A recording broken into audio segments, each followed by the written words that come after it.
Time था 14 अगस्त 2024 का। जब सुबह के समय बिहार के मुजफ्फरपुर में सहजनंद कॉलोनी के लोग सुबह सुबह उठते हैं और उठकर जब वह लोग अपने घरों से निकलते हैं तो उन्होंने देखा कि यहाँ पर पास ही में एक अज्ञात बोरी पड़ी हुई है और लोग धीरे धीरे करके उस बोरी के पास इकट्ठा होने लगते हैं।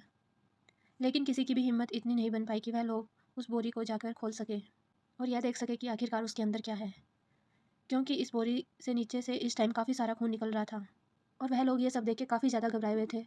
तो उन्होंने पुलिस को कॉल करते हैं। जब पुलिस वहाँ पहुँचती है और उस बोरी को खोल कर देखती है तो करीबन 20 से 25 साल के लड़के की डेड बॉडी उसमें मौजूद होती है, जिसे काफ़ी बुरी तरह मारा गया था और उसका गला काट दिया गया था और पेट पे भी काफ़ी ज़्यादा तेज़ वार किया गया था, जिससे इसका पेट पूरी तरह से कट चुका था और उसके इंटरनल ऑर्गन्स काफ़ी ज़्यादा बाहर आ चुके थे पेट से। पुलिस वाले इस डेड बॉडी को अपने हिरासत में ले लेते हैं और यहाँ और आसपास के सभी पुलिस स्टेशन में अलर्ट जारी करवा देते हैं। हो सकता है किसी की मिसिंग कंप्लेंट दर्ज करवाई गई होगी तो उन सारे ही परिवार वालों को इस बात के लिए संपर्क कर ले, यह उनके परिवार का सदस्य तो नहीं है। और इसके तौर पर एक परिवार सामने भी आ जाता है जिन्होंने कि अपने बेटे की मिसिंग कंप्लेंट एक रात पहले ही दर्ज करवाई थी। दरअसल इस घटना से जस्ट एक रात पहले ही गांव सनसना के जयप्रकाश अपने घर से चला गया था।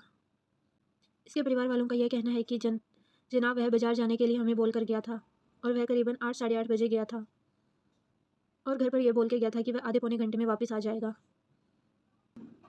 लेकिन वह वापस नहीं आता है और उसके घर वाले काफ़ी देर उसका वेट करते हैं और उसके पास काफ़ी सारे फ़ोन करते हैं लेकिन कोई फ़ोन नहीं उठाता है और आखिर 10 बजे के करीब उसका फ़ोन बंद हो जाता है। उसके घर वाले काफ़ी ज़्यादा परेशान हो जाते हैं और अब तो जो उसके बारे में खबर आई उसके बारे में पुलिस को काफ़ी अच्छे से जानते थे। वो उसके परिवार वालों इस टाइम जाकर अच्छे से चेक कर चुके थे और यह बात भी कंफर्म हो चुकी थी कि वह डेड बॉडी मिली थी जो किसी और की नहीं जबकि 23 साल के जयप्रकाश की थी। और उसके परिवार वालों से भी वह लोग पूछताछ करने लगते हैं और इसी सारी पूछताछ में पुलिस वालों को यह सारी बात पता चलती है कि इसका इस तरीके का हाल आखिरकार किसने किया होगा। लेकिन वहाँ पर सारे ही अपनी पूछताछ कर लेने के बाद पुलिस वालों के हाथ कुछ भी ऐसा नहीं लगता है जिससे वह लोग अंदाज़ा लगा पाए कि इस कांड के पीछे इसके परिवार वाले, इसके कुनबे वाले या फिर इनके घर वाले भी हो सकते हैं। तो वह लोग उनसे ही पूछताछ करने लगते हैं कि क्या आपको लगता है कि इस तरीके का हाल किसने किया होगा।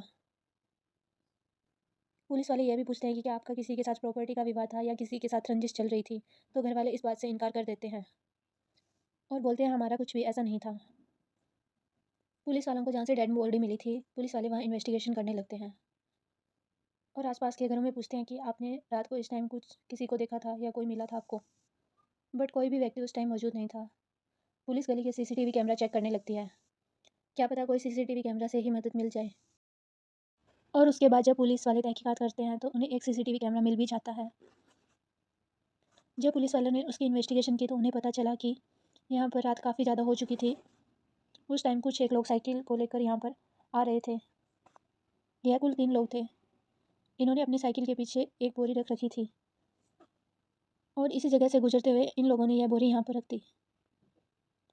तो पुलिस वालों ने अब उन लोगों के बारे में छानबीन करने लगे और दूसरी तरफ जयप्रकाश की कॉल डिटेल वो लोग निकालने लगते हैं कि हो सकता है रात को वह इस टाइम गया था किसी से मिलने के लिए, वहाँ जा रहा था और जिससे वह मिलने गया था उन्होंने इसी का ये हाल कर दिया। जब पुलिस वाले कॉल डिटेल निकालते हैं तो उन्हें पता चलता है कि लगातार पिछले काफ़ी कुछ दिनों से ललिता नाम की एक लड़की से बात कर रहा था। तो पुलिस वाले उसके घर जाकर पूछते हैं कि ये ललिता कौन है। तो जयप्रकाश की माँ ने बताया कि हाँ जनाब, वो ललिता नाम की एक लड़की से प्यार किया करता था, वो हमारे रिश्तेदारी में ही थी।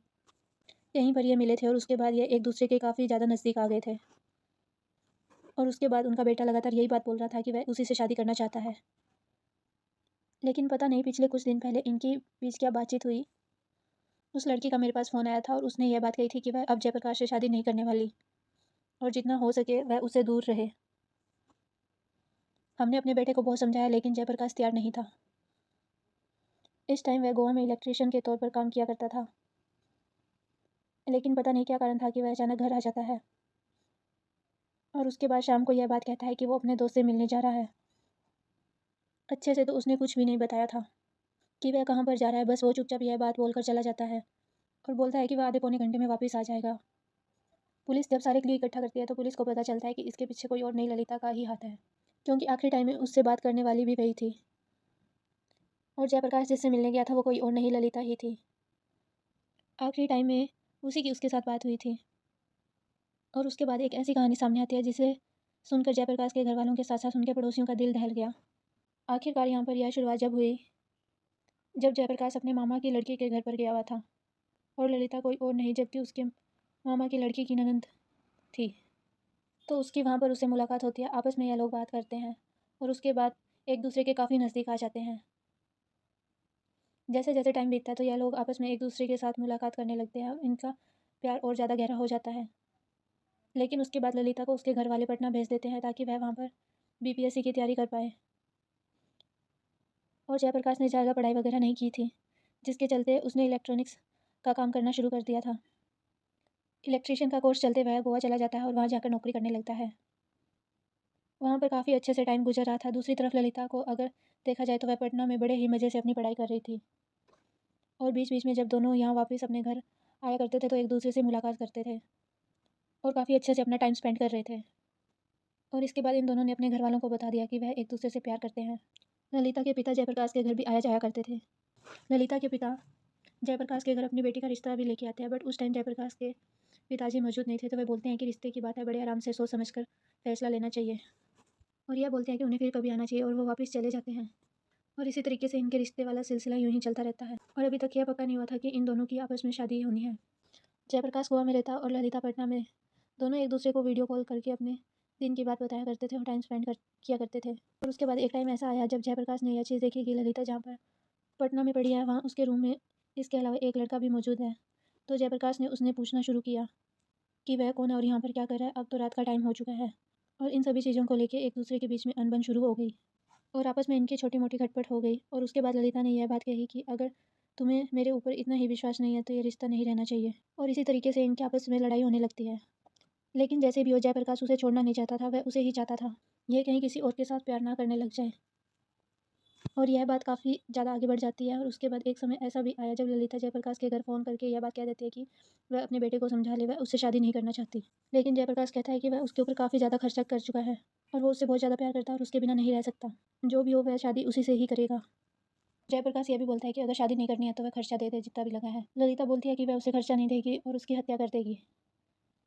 लेकिन इन सारी चीज़ों के लिए जब ललिता ने साफ इनकार कर दिया तो एक समय ऐसा भी आया जब जयप्रकाश ने ललिता के भाई के पास और उसके बहनोई के पास उन दोनों की प्राइवेट वीडियो शेयर करना शुरू कर दिया। वह लगातार उनकी प्राइवेट फ़ोटो और वीडियो उनके पास भेज रहा था ताकि वह बता पाए कि वह एक दूसरे के काफ़ी ज़्यादा नज़दीक और कितना ज़्यादा एक दूसरे को प्यार करते हैं और वह उसके बिना नहीं रह सकता। यह सारी चीज़ें देख के ललिता के भाई को बहुत ज़्यादा गुस्सा आया। और दूसरी तरफ रिश्तेदार भी यह बात पूछे कि तुम्हारी बेटी की इस तरह से अश्लील वीडियो हमारे पास आ रही है, इसका कारण क्या है? पता नहीं, अननोन नंबर से आ रही है और यह बंदा आखिर कौन है? इसी बात को लेकर ललिता के परिवार वाले बहुत ज़्यादा गुस्से थे कि आखिरकार यह लड़का अब चाहता क्या है। और यह सारी वीडियो अगर वायरल हो जाती है तो ललिता की बहुत ज़्यादा बेइज्जती होने वाली थी। ललिता के घर वालों को जब ये बात पता चलती है तो वो सोचते हैं कि उनकी समाज में बहुत ज़्यादा बेइज्जती होगी और वो ललिता कहते हैं कि इसे सल्टाना ही होगा, तुम इसे घर पे बुलाओ। तो ललिता जयप्रकाश को कॉल करके बोलती है कि उसके माता पिता उससे बात करना चाहते हैं तो वे घर आ सकते हैं उसे मिलने के लिए। तो जयप्रकाश उसे बहुत ज़्यादा शर्मिंदा महसूस करता है और बोलता है कि मुझे वो वीडियो में और फ़ोटोज़ नहीं भेजनी चाहिए थी। और यह भी बोलता है कि वह उससे बहुत ज़्यादा प्यार करता है, वो उसे नहीं छोड़ना चाहता और वह उसी से शादी करना चाहता है। तो जयप्रकाश ये भी पूछता है कि तुम मुझे घर पे बुला के मार तो नहीं दोगी? तो ललिता बोलती है, कैसी बात कर रहे हो? तुम घर पे पहले मेरे पास आओ, आराम से बात करेंगे, फिर मैं अपने माता पिता से बात करूँगी। तो जयप्रकाश गोवा से छुट्टी लेके अपने घर पे आता और फिर वह ललिता से मिलने जाता है। ललिता ने उसे अपने मामा के लड़के के घर पे बुलाया था, जहाँ पर वह एक कमरा लेकर उस टाइम रह रहा था। वहाँ जाकर जयप्रकाश ने देखा कि कुल 5 लोग उस वहाँ पर ललिता खड़ी है, ललिता का भाई खड़ा है और उसके पिता खड़े हैं और 2 लोग और भी हैं। जैसे ही वो उस घर के अंदर जाता है तो वो पाँचों लोग उसे काफ़ी बुरी तरीके से पीटने लगते हैं। जयप्रकाश को समझ नहीं आ रहा था कि वो अपने आप को किस तरीके से बचाए। 5 लोगों में से कुछ एक ने तो उसका मुँह बांध दिया ताकि वो चिल्ला ना सके और उसके बाद उसे काफ़ी बेरहमी से पीटने लगते हैं और उन्होंने हथियारों का भी प्रबंध कर रखा था पहले से ही और उसके पेट में वो काफ़ी लोग वार करते हैं और आखिर में उसकी गर्दन को काट देते हैं। उस टाइम उन्होंने बोरी का जुगाड़ कर रखा था और वह उसको उस बोरी के अंदर डाल देते हैं और काफ़ी ज़्यादा वार करने से उसके इंटरनल ऑर्गन बाहर आ चुके थे और देर रात को वह एक साइकिल पर ले जाकर उसे सड़क के बीच में छोड़ देते हैं।